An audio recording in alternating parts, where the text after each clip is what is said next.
Peggy 18. The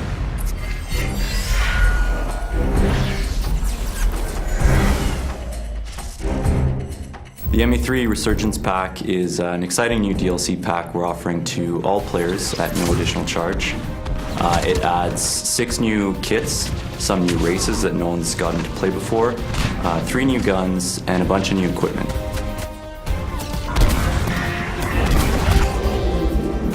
The Hydra map is really unique because it takes place in a location we've never seen in the Mass Effect universe. You're essentially fighting for a gigantic dam in the middle of an Arctic tundra.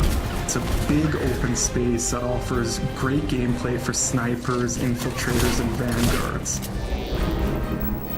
So Condor takes place on one of Palaven's moons, and it's a hot spot, and you can actually see Palaven being assaulted in the distance. It's kind of like a hill defense area. If you're at the top of the hill, you'll want like long-range guns because you can see the whole battlefield as the enemies come up. If you're down at the bottom, you'll want assault classes that can just storm the beach. The Batarian soldier is good close range. We really geared them to be kind of brawlers. My favorite new power is probably the Batarian's ballistic blades. It's basically a shotgun on your wrist, which is pretty fantastic. I think my favorite new kit is the Geth Infiltrator. His new hunter mode power allows him to see through walls, which adds a totally new dynamic to the battlefield. When you put on hunter mode, it basically reduces your shields down to half. So when using hunter mode, you do not want to get in the fray with brutes. The Geth Engineer is super cool class. He's got a new Geth turret power.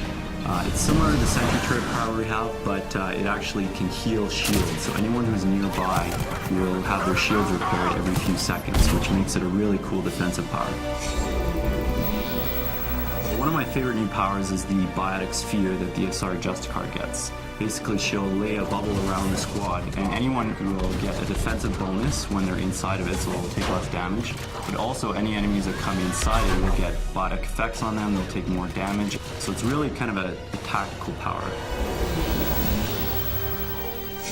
So the new Krogan Battlemaster is the ultimate tank. He's beefier than the existing Krogans. He brings all the things that a standard Vanguard will have, like biotic charge, barrier, but he's a Krogan at heart, so he can biotic charge in there, roar, Krogan rage, Krogan smash, headbutt, do all those fun things that a Krogan can do, but now you have the biotic charge ability, which covers ground very quickly. All 3 of the new weapons bring unique gameplay to the table. You have the Krogan Assault Rifle, which basically fires out mini projectiles that explode on contact. The really cool thing about the gun is it has a staggered rate of fire, so it will pick up speed as you hold the button down, getting heavier and heavier. The Geth SMG is essentially a handheld Spitfire, for those of you who are familiar with it from the single-player campaign. So imagine running around with a mini Spitfire, pretty cool. Finally, we have the Batarian Sniper Rifle, which is a harpoon gun. The artist put a lot of good touches on it. Like the Batarians have multiple eyes, and the scope has like two scope areas, which is kind of cool. And it fires a big harpoon, it does a ton of damage, and can send guys flying. This new DLC content is going to completely change the multiplayer experience, and I can't wait to see you guys online for the challenge.